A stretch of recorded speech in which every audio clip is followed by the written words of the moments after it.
Después haré referencia a este último coro que pedí, un clásico de los clásicos, un viejito, ¿sí? De esos que muchos no conocen y que por ahí están escondiditos. Gracias, Ale. Firme en su ministerio. Uno de esos himnos que con poquitas palabras nos dicen mucho. En esta oportunidad, continuando con el repaso del libro de los Salmos en diferentes instancias, en enseñanza, en devocionales o en predicación, vamos a continuar con el Salmo número 78. Salmo largo si los hay, después del... ¿Cómo? Después del 119. Mi censonzo, porque no me acordaba, gracias, Adrián. Después del 119. Un salmo muy interesante, histórico, dentro de su concepción. 105, el 107, el 135 también son salmos históricos, y podremos decir que el 77 tiene algo también, aunque está enfocado de otra manera por parte de Asaf, aquel que escribió el anterior y que escribe este salmo también. Este salmo 78 resume la historia del pueblo de Israel, por lo menos hasta lo conocido en ese momento en que fue escrito, lo cual es una buena referencia para ubicarlo en el tiempo, ya que hace referencia no solamente o en el límite de la historia que cuenta Asaf hasta David, sino que también está haciendo referencia al templo, así que posiblemente está escrito en ese periodo, últimos años de David, primeros años de Salomón y en la construcción del templo también.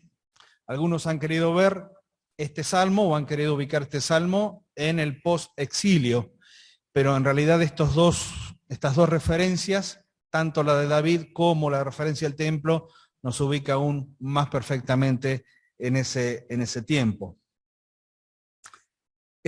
Una constante historia de contrastes, la historia de Israel, donde pareciera que esta historia se repite sin definición en su continuidad.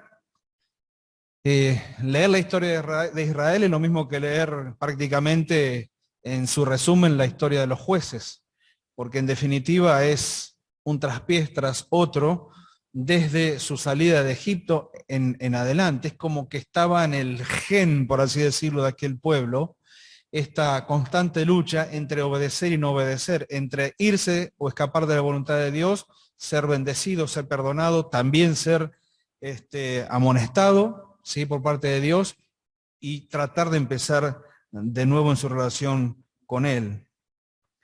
Es un salmo que es triste y es alentador a la vez. Triste porque es la historia de un pueblo al que siempre le costó aprender de su pasado. Es un pueblo que tenía mucho para ver o para mirar de su pasado, mucho para referenciar de su pasado. De hecho, Asaf evidentemente es un excelente historiador, y toma del pasado aquellas lecciones que le permitieron a él ir escribiendo y desglosando en esta poesía extraña que él tiene, o esta forma extraña que él tiene de escribir la poesía hebrea, que, repito, algo que enseñamos alguna vez, no se caracteriza por la rima, ¿sí?, sino más que nada por las figuras que utiliza la poesía hebrea. Las catástrofes nacionales posteriores a este escrito, ¿sí?, de este salmo, solo sirvieron por lo menos a Israel para curarse por lo menos de la idolatría, pero hubieron otras cuestiones que hacían a su nacionalismo elevado a una máxima potencia, el fariseísmo incorporado ya no solamente como una conducción, sino como un estilo de vida, que constantemente estuvieron chocando, por así decir, contra lo que Dios quería y les pedía a ellos como pueblo y como nación. Decía que no solamente es una historia triste, sino que también una historia alentadora, porque en toda la historia del pueblo de Israel, la persona principal siempre fue Dios, siempre fue Dios. Podían cambiar los diferentes tiempos, los diferentes personajes bíblicos, las diferentes instancias, las diferentes circunstancias históricas, pero siempre el personaje fundamental de toda la historia del pueblo de Israel fue nada más y nada menos que aquel que lo pensó y aquel que lo ejecutó a través del llamado de un solo hombre desde Ur de los Caldeos, para que a partir de su descendencia, es decir, de Abraham, surgiese este pueblo. Por algo es interesante la elección que se le da el título a nuestras Biblias, en el Salmo 78, en donde se habla acerca de la fidelidad de Dios hacia su pueblo infiel. No dice un pueblo infiel, hacia su pueblo infiel. Es decir, que el problema de infidelidad del pueblo de Israel no era un problema de la fidelidad de Dios para con el pueblo de Israel. ¿Se entiende? Porque viene para nosotros aquella expresión que continuamente, como hijos de Dios, pero también como hombres y mujeres falibles, viene a nuestra memoria aquel pasaje que dice que aunque nosotros fuéramos posibilidad cierta muchas veces, aunque nosotros fuéramos infieles, Él permanece fiel. El autor, como lo dice el título de nuestro salmo, es Asaf, un conocido ya para nosotros, ¿verdad? Ya de varios salmos que venimos estudiando, repasando de él. Y nos dice que él escribe este salmo como un masquil. Y a esta altura ya sabemos que masquil significa instrucción. Entonces él utiliza la historia propiamente dicha del pueblo de Israel para volver a instruir al pueblo en esa instancia. Asaf nos sigue sorprendiendo con su estilo poético, básicamente porque es un excelente conocedor de la historia de este pueblo, y no vamos a leer todos los salmos, son 72 versículos, después en su casa les invito a que lo puedan hacer, ir desglosándolos, sacando algunas lecciones aparte de las que podamos compartir en esta noche, pero sí vamos a ir referenciando algunos puntos. Vamos a tomar en principio desde el versículo 9 en adelante, vamos a dejar versículo 1 y 8 para el final, ¿sí? Seguramente para aquellos que lo han leído alguna vez o lo han estado pispeando ahora en este momento, siempre hacemos lo mismo, ¿no? Nos dan el pasaje y ya vamos mirando para qué lado va a apuntar el predicador, pero vamos a dejar los versículos 1 y 9 para el final. En el versículo 9 nos habla acerca de, y comenzando a hablar acerca de la historia del pueblo de Israel en su tumultuosa historia con relación a Dios, comienza hablando acerca de los hijos de Efraín. Dice, los hijos de Efraín, arqueros armados, volvieron las espaldas en el día de la batalla. No guardaron el pacto de Dios, ni quisieron andar en su ley, sino que se olvidaron de sus obras y de sus maravillas que les había mostrado. Es interesante este pasaje porque no existe ninguna referencia histórica que muestre que los guerreros de la tribu de Efraín alguna vez hayan realizado este acto que Asaf está marcando o está denunciando. En esta referencia que hace Asaf a la tribu de Efraín, lo que seguramente, de acuerdo a algunos autores, está referenciando es al fracaso total de la tribu de Efraín. Esa es la suma de fracasos que tuvo representativamente de todas las otras tribus. Entonces, siendo una de las principales tribus y las que tendrían que haber llevado adelante el estandarte de representatividad ante Dios y de Dios, ellos fracasaron históricamente en cada una de las instancias que les tocó actuar, especialmente en el tiempo de los jueces,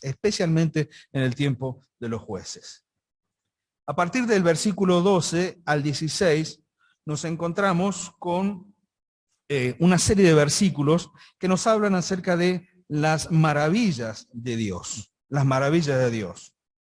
Comienza aquí una retrospección histórica, aquí comienza, dejando a Efraín de lado, comienza a mirar al pueblo de Israel desde el Éxodo en adelante.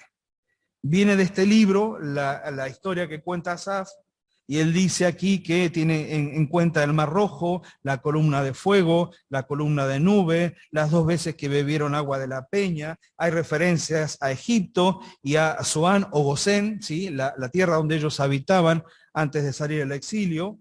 Es decir, todas las maravillas que Dios hizo con ellos mientras no solamente salieran, sino en la primera etapa de su salida desde Egipto.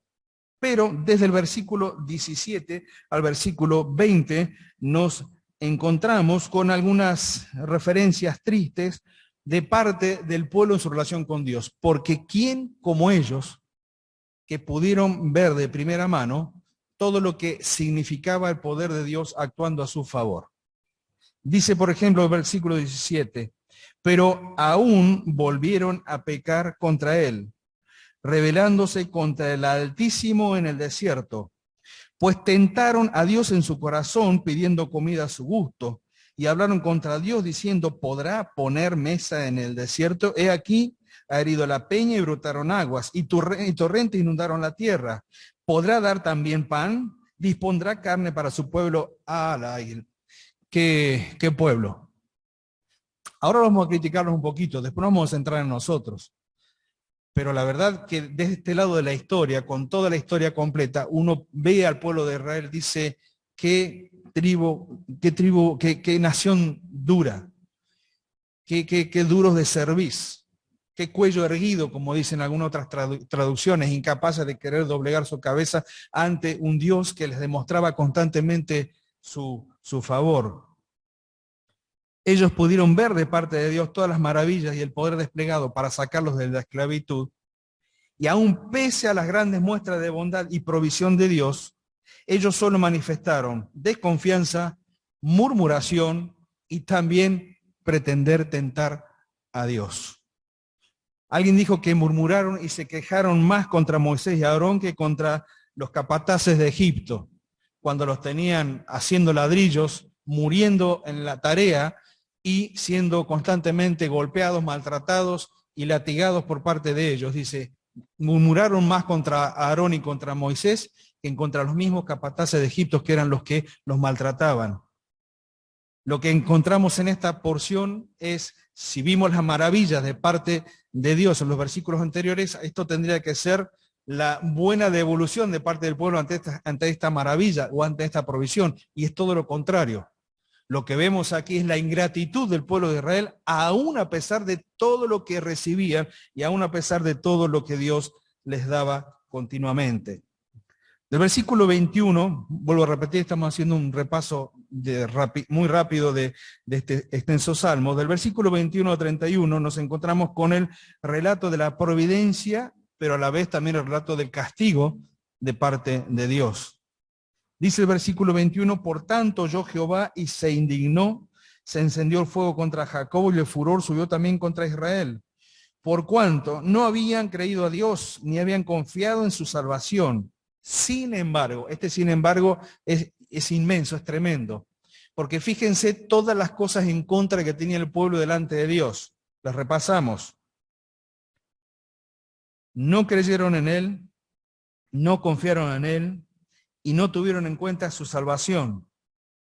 Y aquí comenzamos a notar una palabra que con sus variantes a lo largo de todo el Salmo se repite de diferentes maneras. Ira, enojo, indignación de Dios. Aún así todo nunca dejó de suplir en sus necesidades. Dice el versículo 23, sin embargo, mandó a las nubes de arriba y abrió las puertas de los cielos e hizo llover sobre ellos maná para que comiesen y les dio trigo de los cielos. Pan de nobles comió el hombre, les envió comida hasta saciarles, movió el solano en el cielo y trajo con su poder el viento sur, e hizo llover sobre ellos carne como polvo, como arena del mar, aves que vuelan. Los hizo caer en medio del campamento, alrededor de sus tiendas, comieron, se saciaron, y les cumplió pues su deseo. A pesar de todo, Dios seguía siendo fiel consigo mismo, con su compromiso con este pueblo. Ellos dudaban, ellos se quejaban, ellos murmuraban, ellos tentaban a Dios con estas preguntas. Epa, nos dio agua, ¿será capaz de darnos pan? ¿Será capaz de darnos carne? Las ollas de Egipto nos ofrecían todo aquello que nosotros queríamos, metíamos el gancho y sacamos los puerros, los ajos, las cebollas, la carne, lo que queríamos. ¿Dios será capaz de esto? Y Dios le demuestra que teniendo un total y perfecto dominio, no solamente de las circunstancias, sino también de su creación, pone en juego todas las circunstancias que están a su alcance y de las cuales Él es el creador, como por ejemplo el viento del sur, que trae a las codornices para que caigan en el desierto y para que ellos los puedan comer. Es decir, constantemente Dios les estaba respondiendo positivamente a su pedido. Pero fíjense lo que dicen los versículos después. Versículo 29. Comieron, se saciaron, les cumplió pues su deseo. Es verdad, pero no había quitado de sí su anhelo, aún estaba la comida en su boca, cuando vino sobre ellos el furor de Dios, e hizo morir a los más robustos de ellos, y derribó a los escogidos de Israel. Y derribó a los escogidos de Israel. Es decir, querían esto, acá lo tienen. Y les había dicho que iban a comer tanta y tanta cantidad de carne que les iba a pasar ¿qué? ¿Se acuerdan? Les iba a salir hasta por las orejas. Y evidentemente algún atragantado quedó porque unos cuantos murieron de tanto comer por ese deseo de saciarse en demasía de aquello que creían que Dios no les podía dar. Dios se lo dio, pero detrás de eso también vino la disciplina. Del versículo 32 al versículo 39, encontramos una referencia al castigo por no creer en la provisión de la tierra prometida. Por no creer en la provisión de la tierra prometida. Ahí pega un salto, un pequeño salto en el tiempo, Asaf, y recuerda aquel momento cuando ante el testimonio de Josué y Caleb, de decirles en contra del testimonio del resto de los espías, que decían, no vayamos, son más grandes que nosotros, nos van a destruir. Y Josué y Caleb decían, no, vamos porque los vamos a comer como si fueran langostas. Estos son los que esta es la tierra que Dios nos ha dado. Vayamos, es la tierra prometida, es la tierra donde fluye leche y miel. Trajeron los racimos de uva, los vieron, los contemplaron, pero dijeron, no, los habitantes son muy grandes, nos van a matar, no vamos a poder vivir en ese lugar.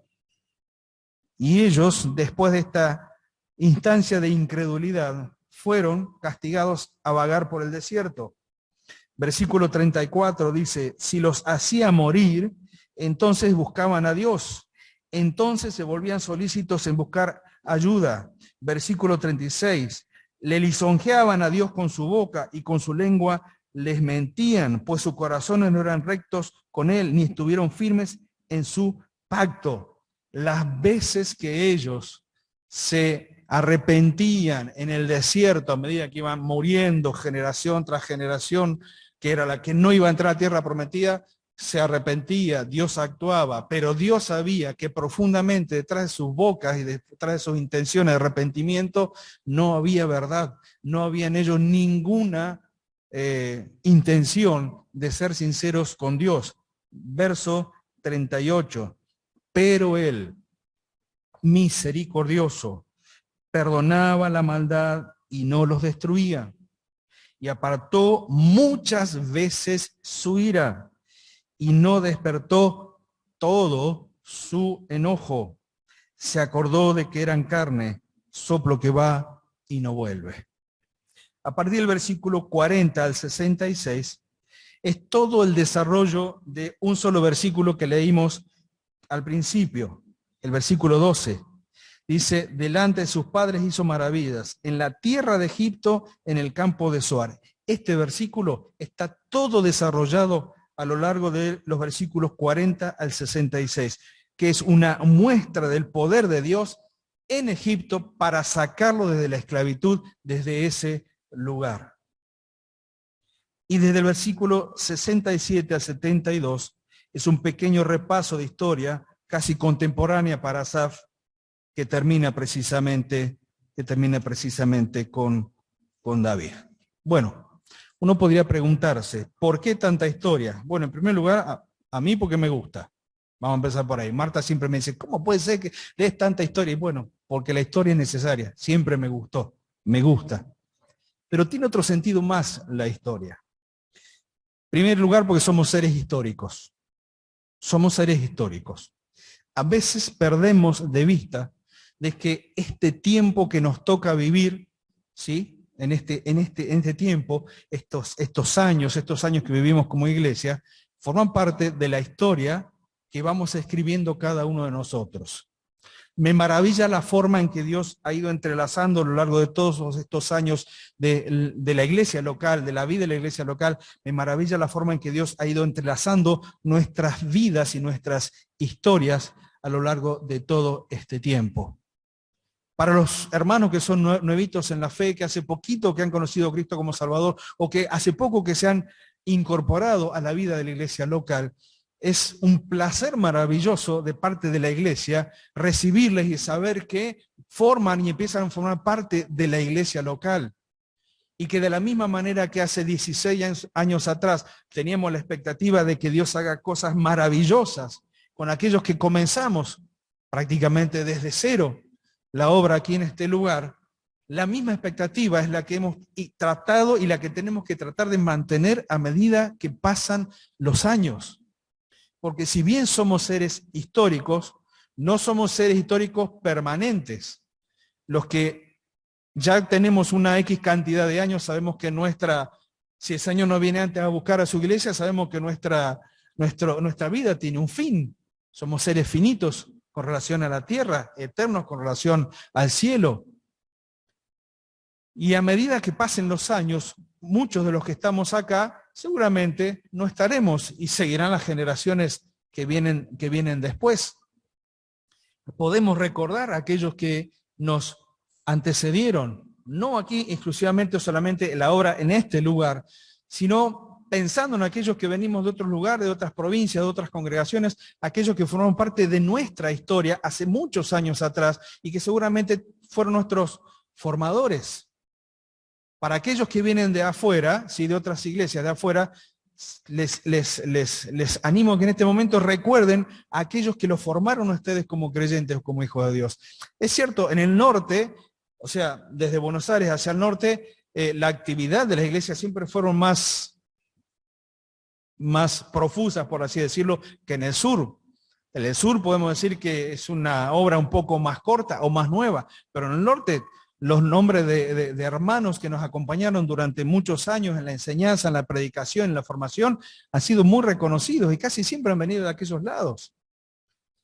Pero también es cierto que de un tiempo a esta parte nos toca a nosotros escribir otra historia o la historia de la iglesia, de la evangelización, del testimonio, del levantar otros lugares donde se predique el evangelio, nos toca a nosotros.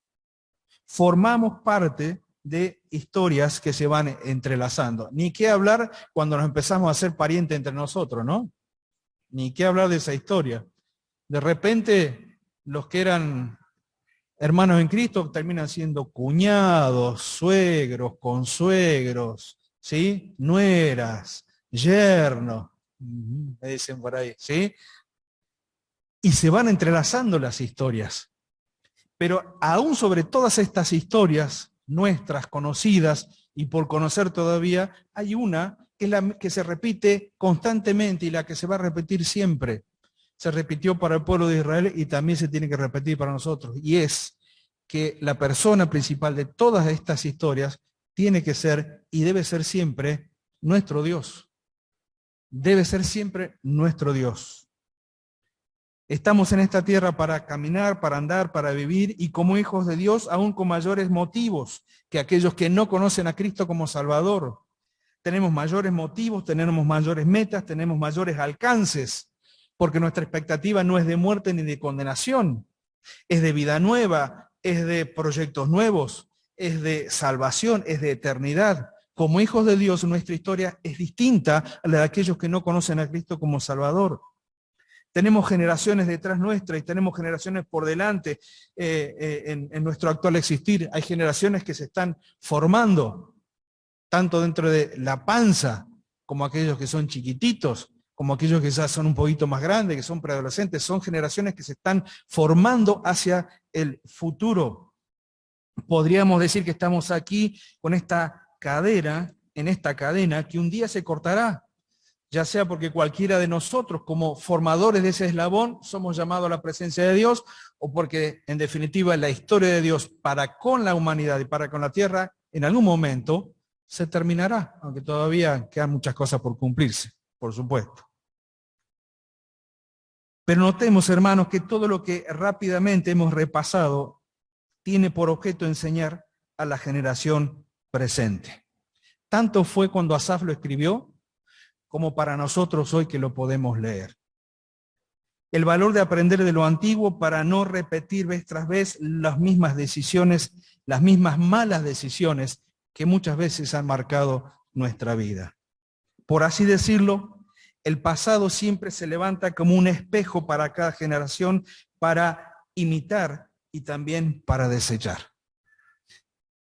Fíjense qué interesante, el Salmo 77 termina con una referencia histórica, ¿sí? La referencia histórica del fin del Salmo 77 en ese momento, escrito para Asaf, es: condujiste a tu pueblo como ovejas por manos de Moisés y de Aarón. ¿Recuerdan? Está ahí, se puede leer.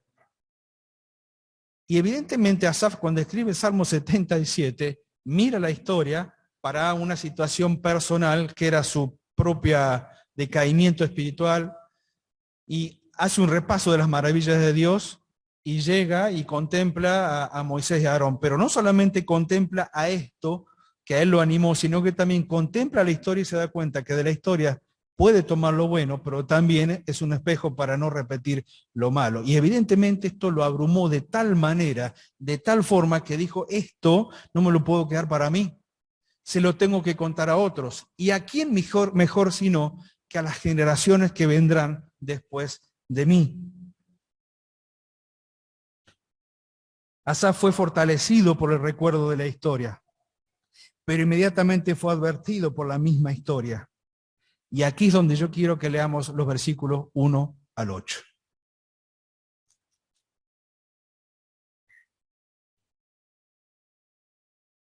Escucha, pueblo mío, mi ley. Inclinad vuestro oído a las palabras de mi boca. Abriré mi boca en proverbios, hablaré cosas escondidas desde tiempos antiguos, las cuales hemos oído y entendido, que nuestros padres nos las contaron. No las encubriremos a sus hijos, contando a la generación venidera las alabanzas de Jehová, su potencia y las maravillas que hizo. Él estableció testimonio en Jacob y puso ley en Israel, la cual mandó a nuestros hijos que la notificasen a sus hijos, para que lo sepa la generación venidera, y los hijos que nacerán, y los que se levantarán lo cuenten a sus hijos, a fin de que pongan en Dios su confianza, y no se olviden de las obras de Dios, que guarden sus mandamientos, y no sean como sus padres, generación contumaz, rebelde, generación que no dispuso su corazón, ni fue fiel para con Dios su espíritu. La razón de toda la historia que hemos repasado rápidamente, el versículo 9 al 72, es precisamente este sentir de Asaf. Él miró en el Salmo 77 un poquito de la historia para sentirse animado en este Dios que era capaz de sacarlo de su problema de depresión, cómo él se sentía, cómo luchaba en las noches, por qué no dormía. Era una situación espiritual de la cual él no podía salir. Hasta que, dice él, dije yo, este es un problema mío. ¿Recuerdan? ¿Y qué fue lo que hizo? Rememoró todas las obras maravillosas de Dios. Pero cuando rememora las obras de Dios, no las puede apartar de las obras de Dios en relación con el pueblo y se da cuenta de que muchos de los portentos de parte de Dios fueron a favor de un pueblo que no lo merecía o como consecuencia de un pueblo que se estaba portando mal. Y entonces levanta este espejo para su generación y le dicen: miren, vean, aprendan. Y lo vamos a hacer general. Miremos, veamos, aprendamos que lo que aconteció en el futuro, diría Pablo, muchos años después en la primera carta a los Corintios, quedó para nuestra instrucción. todo lo que sucedió, todo lo que vivieron nuestros padres desde la salida de Egipto, todo lo que pasaron en el desierto, todo lo que sucedió antes de entrar a la tierra prometida y aún posteriormente, queda como un espejo en el cual constantemente tenemos que mirarnos, dice Asaf. Pero no solamente me puedo quedar con esto de que me miro yo, porque detrás de mí, dice Asaf, hay hijos e hijos de hijos, e hijos de hijos de hijos, y las generaciones van a seguir, y la enseñanza sigue siendo la misma. Miren, una de las ventajas que tenemos hoy como cristianos, ventajas por así decirlo, es que a diferencia de aquellos todos que son mencionados en la Biblia, Antiguo y Nuevo Testamento, es que nuestras vidas no quedaron escritas. Pero eso no significa de que no sean conocidas. El apóstol Pablo decía que nuestras vidas son cartas que los demás pueden ver y que pueden leer. Y en una carta uno puede transcribir buenas noticias y malas noticias. Es decir, que nuestras vidas, tal como somos y tal como hemos vivido hasta este día, no solamente son espejos en los cuales los demás pueden ver y reflejarse en lo bueno y lo malo, también son cartas que los demás pueden leer. Es cierto, no van a quedar escritas por toda la eternidad como en el caso de aquellos que quedaron en las Escrituras. Pero la verdad es que cada uno de nosotros podemos traer a la memoria 16 años atrás, los que empezamos aquí en la obra, en este lugar, y podemos rememorar muchos, no sé si todos, pero muchas instancias de triunfo, gozosas, felices, de bendición, de provisión, de abundancia. Pero hermano, ¿no es cierto que también hemos conocido de las otras? Y no solamente la hemos conocido, sino que desgraciadamente hemos sido participantes de las malas noticias, o de las tristezas hacia la iglesia, o de nuestros pecados conocidos, de los cuales seguramente hemos tenido que ser disciplinados y expuestos públicamente ante situaciones que han sido tristes. Pero aún así todo, aunque nuestras vidas no estén escritas, pero en esta generación que hoy nos toca vivir, nuestras vidas son vistas por los demás. ¿Para qué? ¿Para qué? Para señalar simplemente, para marcar fríamente, para burlarse de situaciones, de caídas, no. Cada situación difícil que nos ha tocado vivir sirven como ejemplo para que si lo viví no lo quiero repetir otra vez. Tanto es así que cuando se habla acerca de la conversión de aquellas personas que han cambiado su vida a causa de la obra de Cristo en la cruz, Pablo lo dice en palabras tan sencillas. El que hurtaba, dice, no hurte más. Había una historia, ahora hay otra historia. Y eso se puede aplicar para todas las debilidades y pecados propios de cada uno de nosotros. Cuando mentimos, cuando no somos sinceros, cuando somos lujuriosos, cuando miramos lo que no debemos, cuando andamos por caminos que no tenemos que andar, cuando engañamos. Y uno puede preguntarse, pero esa era la actitud del pueblo de Israel hace 2000, 3000, 4000 años atrás. No.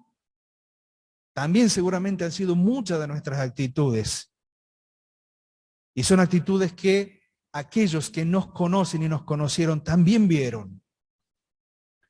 La gran diferencia que podemos hacer hoy en este día, comparando con el pueblo de Israel, es que ellos o no se arrepentían o no eran sinceros cuando se arrepentían. Y a pesar de eso, Dios seguía siendo fiel. La gran diferencia que podemos hacer nosotros es que si hemos pasado por alguna instancia de infidelidad hacia Dios, en todas las manifestaciones de pecado que existen en este mundo y que están al alcance de nuestra mano, tenemos la posibilidad, bajo la gracia y la misericordia de Dios, de arrepentirnos. Y, como se le dijo a aquella mujer postrada a los pies del Señor, acusada por todo el mundo, escuchar aquellas palabras de Él que nos dice, vete y no peques más. Vete y no peques más. No sé si a todos les gusta la historia, a mí me apasiona toda la historia, no solamente la historia de la Biblia, toda la historia. Y alguien expresó alguna vez que si hay algún pueblo que es incapaz de aprender de sus errores o su historia pasada, es un pueblo que está destinado a constantemente repetir los errores y constantemente caer en aquello que lo lleva de mal en peor. Pareciera que está escrito para nuestro país, pero es un tema que lo vamos a dejar aparte. Quiero que lo pensemos para nosotros, quiero pensarlo para mí. No sé si a ustedes les pasa, a veces me detengo un poquito en mi camino y pienso, ¿qué estoy repitiendo de lo viejo que hoy me trae consecuencias tristes? ¿Cuáles son aquellas conductas que estoy teniendo que posiblemente no son buenas en todos los ámbitos que me tocan vivir? Laboral, familiar, matrimonial, mi relación con mis hijos. ¿Cuál es?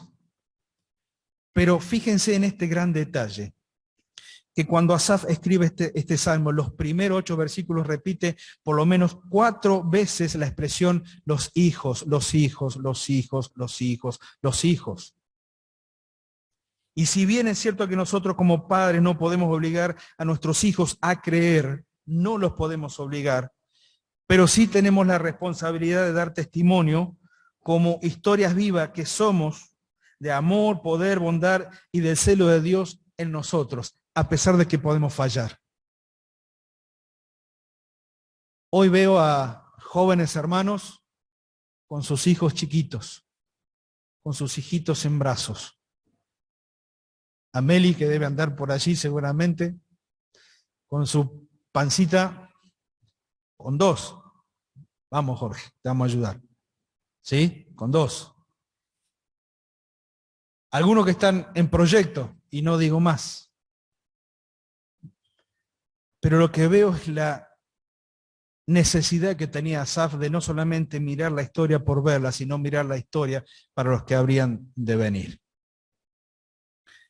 Para los que somos más grandes hoy, estamos en otra etapa de nuestra vida, lo que nos queda sin duda como tarea es seguir manteniendo nuestra fidelidad a Dios, como un testimonio que los demás puedan ver.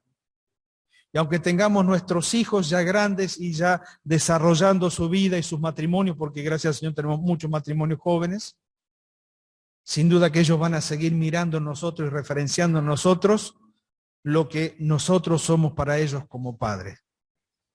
Y después les va a tocar a ustedes, queridos. Después les va a tocar a ustedes. Que todo lo que aprendieron a lo largo de estos años, que los está formando, que los está preparando, que les va dando las herramientas para tomar decisiones importantes de liderazgo, de servicio dentro de la iglesia local, es lo que sus propios hijos van a ver dentro de algunos años. Para que no se diga de lo que se dijo del pueblo de Israel, no sean como sus padres, generación contumaz, es decir, dura, constantemente oponiéndose, rebelde, generación que no dispuso su corazón ni fue fiel para con Dios su espíritu. Hoy tienen, queridos jóvenes, matrimonios jóvenes, jóvenes que están de novio, hoy tienen las herramientas que quizás muchos de nosotros no tuvimos antes, pero que nos fueron dadas después. Pero hoy las tienen. Para que los hijos, sus hijos, y si el Señor lo permite, los hijos de sus hijos, las generaciones que vienen, aunque esta generación de mayores hoy ya no esté en la iglesia local, siga sosteniendo y siga manteniendo, no un proyecto en sí porque sea un proyecto, no, es el proyecto de Dios, del testimonio de lo que significa ser iglesia aquí en este lugar. Y en todo lugar donde el Señor te llame a servir, o en todo lugar donde el Señor nos llame a continuar el testimonio, abriendo otros lugares para que otras personas conozcan a Cristo como su Salvador. Cantábamos este último coro, el 48, que hace años que no lo cantamos. Y hay una frase que muchos quizás no se animan a preguntar qué quiere decir. A ver si se dan cuenta. Dice, el pasado nos causa, ¿cómo dice? Dolor. ¿Alguna vez se preguntaron qué quiere decir esto? ¿Sí? Tiene mucha relación con el primer verso del coro. Loemos a Dios por su bondad. Y lo que quiso decir el autor de este coro es que el pasado nos dé motivo de alabanza. Que nos dé motivo de alabanza. Que cuando yo pueda ver el espejo del pasado, de mi vida, de la vida de mi familia, de la iglesia local, pueda decir, wow, mirá cómo Dios actuó. Mirá la fidelidad de estos hermanos. Mirá qué distintos que fueron a lo que fue el pueblo de Israel. ¿Por qué? Porque también miraron en la experiencia de Israel y no quisieron repetir la misma historia. No quisieron ser contumaces, no quisieron ser rebeldes, no quisieron oponerse a Dios, no quisieron pecar por pecar, no quisieron porque miraron la historia y aprendieron. Eso significa que el pasado nos cause loor. Y la verdad, queridos hermanos, más allá de nuestras humanas transgresiones dentro de lo que es la vida de la iglesia en estos 16 años que el Señor nos ha dado, particularmente yo miro hacia atrás y digo, sí, miro el pasado de nuestra iglesia local y me causa loor. Porque puedo ver a hermanos que hoy no están, a hermanos que el Señor llevó a su presencia, y muchos que hoy todavía están presentes, que formaron parte de este anhelo de ser un testimonio vivo para Dios aquí en este lugar. Si sos nuevo en la fe, si hace poco que aceptaste a Cristo como Salvador, o siendo un hijo de Dios, comenzaste a congregarte aquí en este lugar, gracias a Dios por eso, porque quiere decir que Dios quiere que formes parte de una iglesia que mira un pasado, que le da ganas de alabar a Dios por todo lo que Dios fue para con nosotros en todos estos años. Pero ¿cómo termina el coro? ¿Se acuerdan?